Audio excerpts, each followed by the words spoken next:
Hello dears, तो आज मैं फिजिक्स में बहुत ही अमेजिंग कॉन्सेप्ट के बारे में डिस्कस करने जा रहा हूं जो रियल लाइफ से बिल्कुल हट करके है। तो डियर्स, आप लोग ध्यान दिए होंगे कि जब भी गवर्नमेंट ट्रेन की दो ट्रैक को अगर इंस्टॉल करती है पैरेलली, तो उन दोनों ट्रेन की पटरियों के बीच में एक अच्छा खासा गैप होता है। तो डियर्स, क्या एक्चुअली में सरकार पागल हो गई है क्या?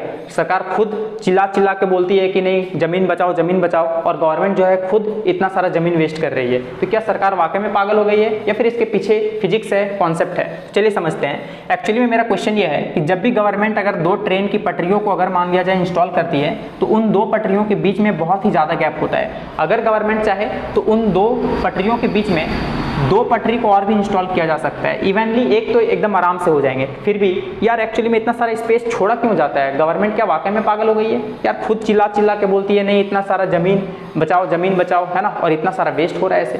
तो एक्चुअली में इसके पीछे का फिजिक्स क्या है, कॉन्सेप्ट क्या है ना, इसके पीछे का फंडा क्या है? तो चलिए हम लोग इसको बहुत ही ईजी वे में डिस्कस करने वाले हैं, जो कि आप लोग को बहुत ही मजेदार वे में समझाऊंगा। बस थोड़ा सा वेट करें। एक्चुअली में अगर इसका मैं रीजन बताऊं तो एक्चुअली में ये फिजिक्स का थोड़ा मैथमेटिकल पोर्शन है, बट फिर भी मैं आप लोग को बहुत ही ईजी लैंग्वेज में समझाने का कोशिश करूंगा, है ना। बट जो स्टूडेंट्स मेरा वीडियो देख रहे हैं उन्हें मैं थोड़ा बर्नौली थ्योरम यानी मैथमेटिक्स से समझाऊंगा, बट लास्ट में थोड़ा सा वेट करें। जिसको नहीं समझ में आएगा वो ऐसा नहीं है कि नहीं समझेंगे, है ना। समझाने का यार दो तरीका होता है, बहुत ही इजी वे में अभी मैं एक्सपेरिमेंट करके बताऊंगा आप लोग को, बहुत ही इजी वे में आप लोग को समझ में आएगा, ठीक है। बस थोड़ा सा मैथमेटिक्स हल्का सा देख लिया, कोई भी चीज़ टफ नहीं होता है, बहुत ईजी है। चलिए देखते हैं। जैसे प्रेशर प्लस काइनेटिक एनर्जी जो होता है ना, वो दोनों कांस्टेंट होता है, ठीक है। प्रेशर और काइनेटिक एनर्जी का जो सम होता है वो कांस्टेंट होता है। कहीं ना कहीं प्रेशर भी एक तरह से समझ लीजिए कि एक्चुअली में ये रिलेट करता है एनर्जी से। किसी भी स्पेसिफिक पार्ट का अगर उस पार्ट में अगर प्रेशर अगर ज़्यादा है तो समझिए वहाँ का एनर्जी भी ज़्यादा होगा, और अगर प्रेशर कम है तो एनर्जी कम होगा। क्लियर ये बात? तो दोनों का सम जो होगा वो हमेशा के लिए कॉन्स्टेंट होगा। बोले यार क्या आप लफड़ा में ये डाल रहे हो, मैथमेटिक्स पे इंटर करवा दिया आप लोग। आपका तो वीडियो ऐसे ही देख करके आए थे कि आप ईजी वे में समझा दूंगा। हाँ समझा दूंगा, ये मेरा गारंटी है, बट थोड़ा सा वेट करें, है ना, थोड़ा सा समझ ले, बहुत ही मजेदार वे में समझ में आएगा। चलिए मैं आप लोग को अपने से एग्जांपल से समझाता हूँ। ये मैथमेटिक्स को भी मैं अपना एक एग्जांपल से बना देता हूँ। क्लियर है? देखिए, जैसे सपोज दैट कि काली और लाली दो बहन थी, ठीक है। काली और लाली अपनी सगी बहन थी। ये लोग दोनों में एक दिन क्या हुआ, एकदम भयंकर किस्म का झगड़ा हो गया ना, बहुत ही हैवी टाइप लड़ाई हो गया दोनों में। पापा जो है हमेशा ये लोग के लिए गिन के समोसा लाते थे, 30 समोसा, ठीक है। कितना? 30 समोसा लेकर के आते थे, 15 काली के लिए और 15 लाली के लिए, ठीक है। बट हुआ क्या, काली बोली लाली तू आज मेरे से पंगा लेके अच्छा नहीं की, है ना, रुक आज तो तुमको बताएंगे अच्छे से, ठीक है। तो ये क्या की, ये जो है ना 15 समोसा तो अपना खा ली, ठूस लिया अच्छे से, है ना। उसके बाद जो है 5 समोसा लाली का भी खा ली, एकदम 20 टनटना के खा गई एकदम, ठीक है। अब बताइए टोटल कांस्टेंट था 30, अब बताइए 20 ये खा गई तो 10 जो बचा है ना वो किसको खाना पड़ेगा? लाली को खाना पड़ेगा। मतलब इसका मुआवजा इसको भुगतना पड़ेगा। अगर कोई एक बढ़ जाए, अगर कोई एक ज़्यादा ठूस ले तो किसी एक को भुगतना पड़ेगा उसको, है ना, उसको कम खाना पड़ेगा। क्लियर है बात?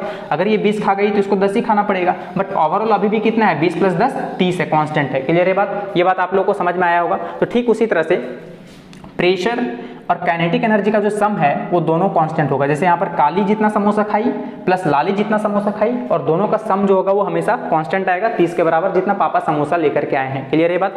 तो ऐसे ही आप लोग यहाँ पर भी समझ सकते हो। तो प्रेशर और काइनेटिक एनर्जी का सम जो होगा वो हमेशा के लिए कांस्टेंट होगा, और जो भी अगर एक बढ़ जाए तो ऑटोमेटिक है कि दूसरा को घटना पड़ेगा, ठीक है। दूसरा को, जैसे सपोज दैट अगर कांस्टेंट मान लीजिए 50 है तो मान लीजिए अभी 25 है। अगर मान लिया जाए कहीं का काइनेटिक एनर्जी बढ़ गया, यहाँ 40 हो गया, तो पक्का अभी भी सम दोनों का कितना आना चाहिए? 50 ही आना चाहिए। अगर ये 40 ज़्यादा हो गया तो इसको 10 ही होना पड़ेगा, इसको घटना पड़ेगा। क्लियर है बात? तो ये होता है फंडा। क्लियर? अब आप लोग समझ सकते हो। अब यहाँ पर एक चीज़ कॉन्सेप्ट समझ जाइए कि जहाँ पर भी कोई फ्लूइड का वेलोसिटी, है ना, फ्लूइड वेलोसिटी अगर कहीं ज़्यादा हो जाए, ठीक है, वेलोसिटी अगर ज़्यादा हो जाएगा तो वहाँ का काइनेटिक एनर्जी क्या होगा? बढ़ जाएगा। अब बताइए काइनेटिक एनर्जी अगर बढ़ जाएगा तो प्रेशर वहाँ का क्या हो जाएगा? डिक्रीज हो जाएगा। क्या हो जाएगा? डिक्रीज, क्योंकि दोनों का सम जो होगा हमेशा के लिए क्या होता है? कांस्टेंट होता है। ये बात आप लोग समझ सकते हो। तो ये फंडा आप लोग याद रखो कि जहाँ का फ्लूइड वेलोसिटी ज़्यादा तो काइनेटिक एनर्जी ज़्यादा। बोले क्यों यार? क्योंकि काइनेटिक एनर्जी ½ mv² होता है, तो वेलोसिटी अगर ज़्यादा होगा फ्लूइड का तो पक्का है कि वहाँ का काइनेटिक एनर्जी इंक्रीज हो जाएगा, और अगर काइनेटिक एनर्जी इंक्रीज हो जाएगा तो दोनों का सम हमेशा के लिए कांस्टेंट होना चाहिए, तो पक्का है कि प्रेशर को घटना पड़ेगा। क्या होना पड़ेगा? घटना पड़ेगा। तो समझो इस बात को। देखो, अगर मान लिया जाए ये मेरे पास दो पटरी है, ठीक है। अगर यहाँ से ट्रेन गुजर रही है इस डायरेक्शन में, इस डायरेक्शन में भी ट्रेन गुजर रही है, तो आप लोग समझ सकते हो इस बात को। देखो, ठीक है, तो आप लोग यार ये बात तो जानते होंगे कि जब भी ट्रेन गुजरती है तो उसके साथ साथ एयर का वेलोसिटी भी बहुत ज़्यादा हो जाता है उस डायरेक्शन में, ठीक है। तो बताइए यहाँ पर भी एयर का वेलोसिटी होगा इस ट्रेन की वजह से, और इधर भी देखिए यहाँ पर भी होगा, ठीक है। इस ट्रेन की वजह से भी इधर भी होगा दो, और इधर भी होगा। तो बताइए देखिए बीच में जो है ना एयर का वेलोसिटी कुछ ज़्यादा ही हो गया इसके कंपैरिजन में साइड में, क्योंकि देखिए जब ट्रेन गुजरेगा किसी एक पटरी से, ठीक है, एक पटरी से जब भी ट्रेन गुजरेगा तो उसका एयर का वेलोसिटी दोनों तरफ सेम सेम होगा, इधर भी उतना ही और उधर भी उतना ही, ठीक है। देखिए अभी मैं दो एरो लेकर के चल रहा हूँ, दो इधर तो दो इधर, इसके वजह से भी दो इधर और दो इधर। तो देखिए बीच में जो है एयर का वेलोसिटी कुछ ज़्यादा ही हो गया ना, तो यहाँ का वेलोसिटी बहुत ज़्यादा हो जाएगा और यहाँ का वेलोसिटी कम होगा। क्लियर है बात। अभी मैं क्या बताया कि जहाँ का फ्लूइड वेलोसिटी ज़्यादा वहाँ का काइनेटिक एनर्जी ज़्यादा। तो बताइए यहाँ का काइनेटिक एनर्जी बहुत बहुत बहुत ज़्यादा हो जाएगा साइड के कंपैरिजन में, ठीक है। अब बताइए काइनेटिक एनर्जी अगर यहाँ ज़्यादा हो गया तो दोनों का सम कितना होना चाहिए, कांस्टेंट। तो पक्का अगर ये बढ़ा है तो इसको घटना पड़ेगा,